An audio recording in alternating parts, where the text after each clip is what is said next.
So the first chapter is about Anthony Maglica, the 84-year-old spry entrepreneur who came here from a tiny little island off of Croatia called Zlaren. Came here with nothing during the Depression, but the hunger to make something of himself. He drove across the country in this beat-up Studebaker. He pushed his car up the Rocky Mountains and out west, settled in Ontario, California, and came up with a design for this beautiful, just aesthetically streamlined Maglite flashlight, which is an iconic symbol. He is the torchbearer of the American dream. And in fact, there was an Apple computer official who once said that they strove to become the Maglite of computers. Well, he hasn't just come up with one patent, but 200 patents. He hasn't taken a vacation in 10 years. And when I went to his headquarters, he showed me a lab where he was developing revolutionary incandescent light bulb technology. He had planned to hire hundreds of more workers to work on these innovations and bring them to market, but it was thanks to the federal light bulb ban that he had to shut that completely down. It cost jobs.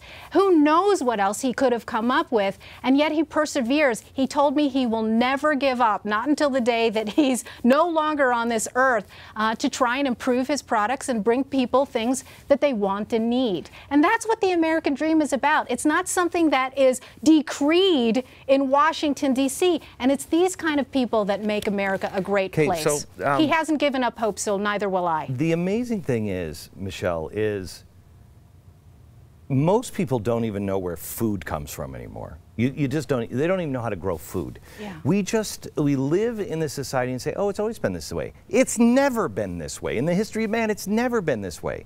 The things that we have, the abilities that we have, the things that we can do. And what I love about your book is it goes to little things like toilet paper, which we talked about on the radio. You don't think of toilet paper. And to think that this is something that really came from here in America, take America out of the world, we're still wiping ourselves with wool or something else gross. But also, you go into bottle caps. Tell me about bottle caps and seals. So, the design of the bottle cap hasn't changed since the turn of the century. And yet the amount of intellectual capital that it took to come up with something so simple is absolutely amazing. William Painter was the creator of the modern-day bottle cap, as well as many other pieces of technology that revolutionized the food and beverage packaging industry. His company is still in existence today. Crown Cork and Seal, there he is, a $9 billion business. And I have included in the chapter on the bottle cap all of his patent drawings, his patent schematics, and the descriptions that it took. He never stopped perfecting this little piece of mundane technology that we absolutely take for granted. That's right. $9 billion in bottle caps. People just don't have any clue. That, to me, this is the American dream.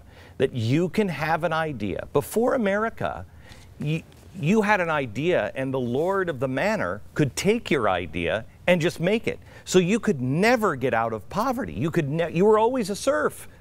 Now, because of the patent, again, an American idea, but even that is changing.